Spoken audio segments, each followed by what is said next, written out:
sahabat Grow, kembali lagi di segmen kesaksian di Grow Ministry. Dan hari ini kesaksiannya agak berbeda, karena nggak cuma sendirian yang berbagi kesaksiannya, tapi nanti ada saya dan juga teman saya yang mendampingi. Sebelum masuk, mungkin perkenalan dulu ya, nama saya Priska, saya domisili di Surabaya, dan ini ada teman saya, mungkin boleh kenalan, Sil? Nama saya Priscilla, dan domisili juga sama di Surabaya, sama seperti Priska. Ya, jadi di kesempatan kali ini kita mau berbagi tentang pengalaman kita yang sebenarnya ada di Grow Ministry juga sendiri. Nah, jadi mungkin teman-teman yang baru pertama kali dengar tentang Grow ini apa gitu kan. Kita adalah sekumpulan anak muda yang awalnya kita di Surabaya, tapi karena sekarang udah pada mencar, kita hampir di seluruh Indonesia ada, tapi kita berkomitmen untuk tetap melayani Tuhan dimanapun kita berada. Dan satu hal yang kita selalu bagikan setiap hari itu adalah firman Tuhan. Karena kita secara pribadi telah merasakan firman Tuhan yang begitu menguatkan, dan kita rindu nih untuk juga berbagi kepada teman-teman yang lain. Nah, jadi itu sedikit mengenai Grow. Nah, tapi pengalaman yang akan kita bagikan pada hari ini, itu terjadi sekitar 6 tahun lalu ya, Sil ya, di tahun 2016. Mungkin Sil boleh cerita dulu nih, apa waktu itu? Nah, jadi ceritanya, kami ini lagi mau membuat sebuah acara gitu. Acara di tahun 2016 ya, Pris ya, di bulan Maret seperti itu. Dan seperti biasa, kalau kita mau membuat acara, pasti kita susunlah acaranya mau seperti apa.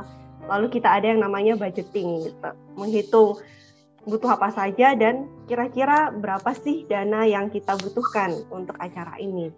Dan ternyata dana yang kita butuhkan bagi kami waktu itu yang orang muda gitu kan, itu bukan satu hal yang sedikit gitu. Waktu kami hitung-hitung ada puluhan juta yang kami butuhkan.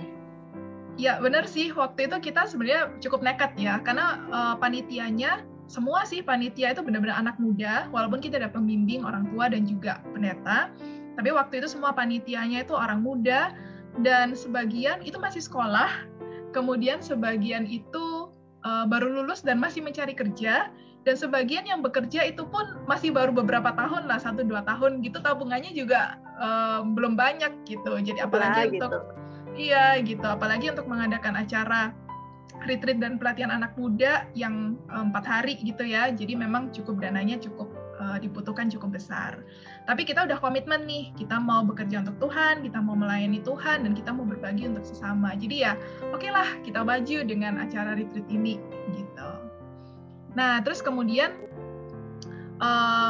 biasalah kalau misalnya ada acara kan pasti ya ada diskusi, ada tantangan, ini itu, dan yang kita ingin bagikan adalah tantangan secara finansial gitu, atau secara budget tadi yang Sisil tadi udah sampaikan gitu. Jadi gimana nih Sil? Apa waktu itu apa nih yang terjadi? Jadi waktu itu ya Priska juga tahu sendiri kan, kita butuh dana lumayan besar gitu, dan karena memang panitia kita juga nggak yang banyak banget, kalau Priska ingat juga kan, kita terbagi, maksudnya kita ada segmen sendiri, yang ini urus ini, yang ini urus ini, dan saya ingat kita juga agak sibuk dengan urus acara gitu. Nah, memang kita berusaha cari dana juga kan dengan beberapa cara, nanti Priska yang mungkin akan share gitu. Tapi apa ya, di detik-detik kita sudah mau mendekati hari H, masih kurang dananya. Nah, itu yang jadi satu permasalahan yang pasti dihadapi oleh semua dari kita gitu. Itu kurang lebih, tapi ada usaha yang kita lakukan. Mungkin gantian Priska boleh share apa saja sih yang sudah dilakukan. Iya, jadi memang dari awal kita mau membuat acara ini yang sebaik mungkin gitu. Jadi kita nggak yang cuma duduk santai mengatasnamakan kerohanian terus kemudian duduk santai dan mengharapkan duit jatuh dari langit gitu, nggak juga gitu. Jadi banyak hal yang sudah kita lakukan, dari ada dana komitmen ya dari panitia, terus kemudian ada juga beberapa proposal yang kami kirim, walaupun sebenarnya sedikit, cuman bisa dihitung jari gitu, 1 jari kayaknya, nggak banyak juga sih yang kita kirimkan. Dan kemudian ada juga jual buku, traktat, pokoknya banyaklah usaha yang kita lakukan, dan tentunya pasti kita sertai dengan doa. Sebelum kita melakukan itu, pasti kita berdoa gitu. Tapi yang tadi Sisil katakan benar, jadi sampai akhir ya setelah beberapa minggu, beberapa bulan terkumpullah duit itu. Tapi sampai sekitar 1 minggu sebelumnya Sil ya, sekitar ya 1 minggu sebelumnya itu dana ini masih kurang gitu, dari puluhan juta masih kurang beberapa juta gitu. Benar. Nah, akhirnya ini jadi pergumulan kami semua ya di situ, dan kemudian kita memutuskan untuk 1 minggu sebelum itu di malam hari kita berdua nih telepon gitu. Nah, di telepon itu cukup menarik ya, karena biasanya kita telepon itu diskusi panjang lebar, brainstorming, tukar pikiran ya, pokoknya banyak hal itu yang benar-benar kalau kita bicara itu kayak usaha manusia gitu. Nah, tapi pada malam itu ada sesuatu hal yang berbeda. Yang kami lakukan pada malam itu adalah doa iman. Sebelumnya doanya minta-minta gitu kan, tapi kali ini itulah yang kita lakukan, doa iman. Jadi yang kita katakan adalah, Tuhan, kami bersyukur dana sudah tercukupi. Ya, itu satu dari beberapa kalimat yang kami sebutkan di doa itu, dan kami benar-benar mengatakan itu, setiap kata itu dengan iman, dengan percaya bahwa Tuhan sudah mencukupkan dana yang kurang, yang pada waktu itu masih kurang sebenarnya, tapi kita percaya itu akan tercukupi. Dan saya rasa kayaknya kita waktu itu juga nggak banyak ya Sil, nggak banyak ngobrol. Kita benar-benar hanya fokus untuk berdoa, doa iman itu, kami tutup telepon, dan malam itu kita pergi istirahat tidur. Ya. Dan keesokan harinya gimana, Sil? Oke, tunggu, sebelum saya mau ceritakan hasilnya keesokan harinya, saya ingin bacakan satu ayat dulu ya. Satu ayat. Ya. Markus 11 ayat yang ke-24. Markus 11 ayat yang ke-24. Demikianlah firman Tuhan. Karena itu aku berkata kepadamu, apa saja yang kamu minta dan doakan, percayalah bahwa kamu telah menerimanya. Coba saya ulangi lagi kata-katanya ya. Apa saja yang kamu minta dan doakan, percayalah bahwa kamu telah menerimanya, maka hal itu akan diberikan kepadamu. Nah, itulah doa yang kami doakan malam itu, memang seperti yang Priska cerita. Tuhan, terima kasih. Pokoknya kita waktu itu sharingnya memang hanya terima kasih aja ya Pris ya.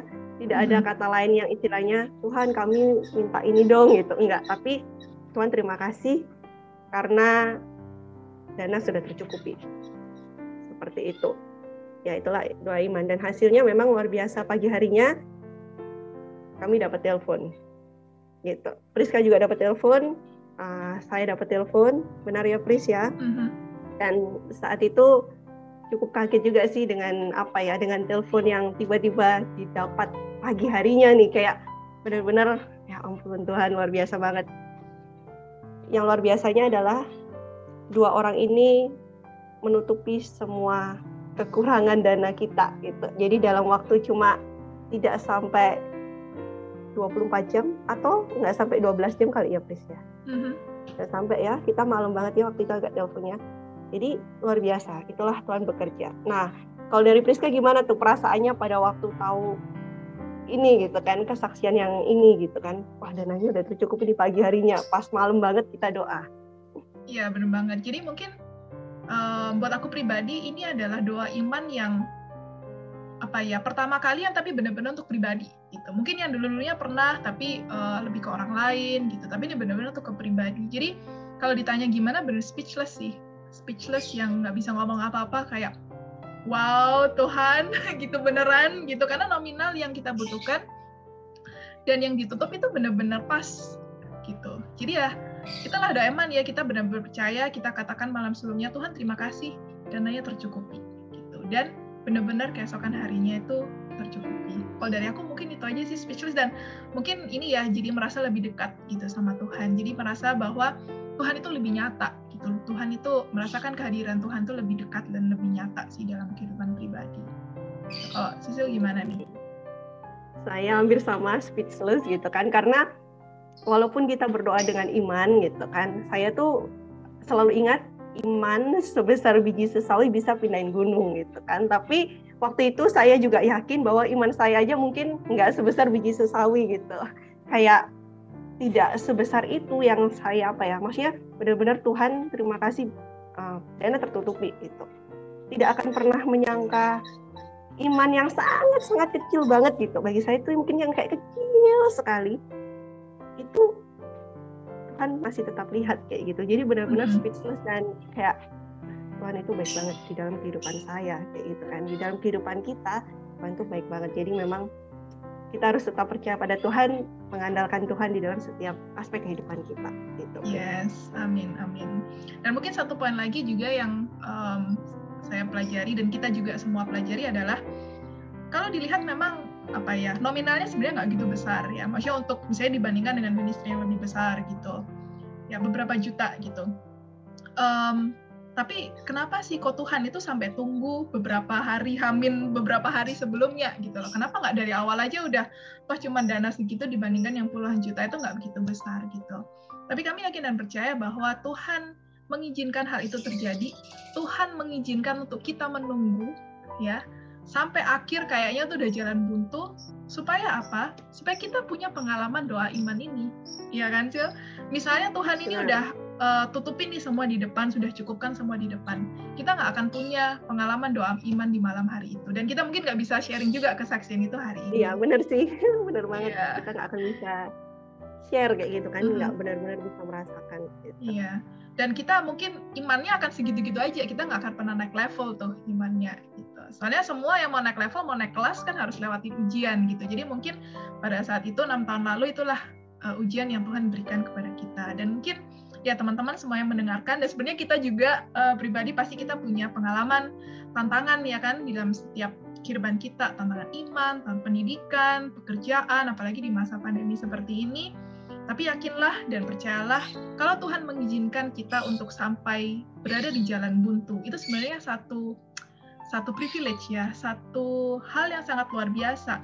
Karena kalau kita benar-benar berserah dan bersandar kepada Tuhan, dan Tuhan sampai menyatakan kuasanya dan keajaibannya, wah itu sungguh satu privilege buat kita. Karena nggak semua orang punya privilege seperti itu kan.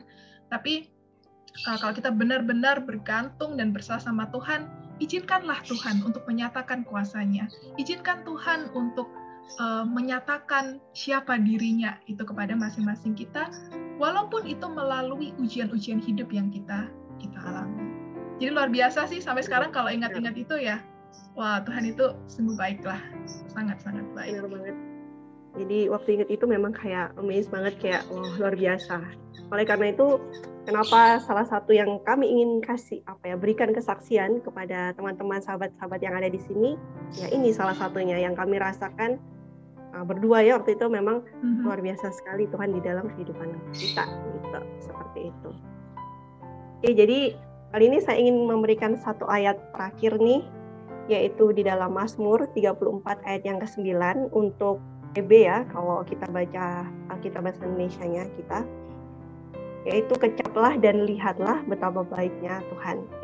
Itu menjadi lagu dan itu populer kan ya. Nah, tetapi saya ingin kalau kita cek di bahasa Inggrisnya, itu di Mazmur 34 ayat yang ke-8, yang bunyinya, "Oh taste and see that the Lord is good."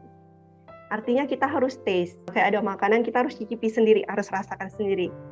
Mungkin hari ini teman-teman hanya mendengarkan kita. Mungkin kayak orang tuh bilang semangka ini enak gitu, hanya dengar tapi belum cicip, ini semangka bener enak enggak gitu. Hari ini juga teman-teman mungkin baru hanya mendengar kesaksian kita, doa iman. Dan mungkin kita juga kayak, bener kah kan gitu, iya kah, bisa kah terjadi. Oleh karena itu, kenapa ayat ini menjadi ayat penutup?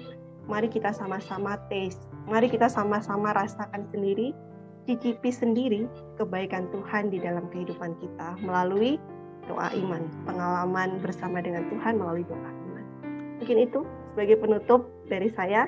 Terima kasih dan Tuhan memberkati kita semuanya.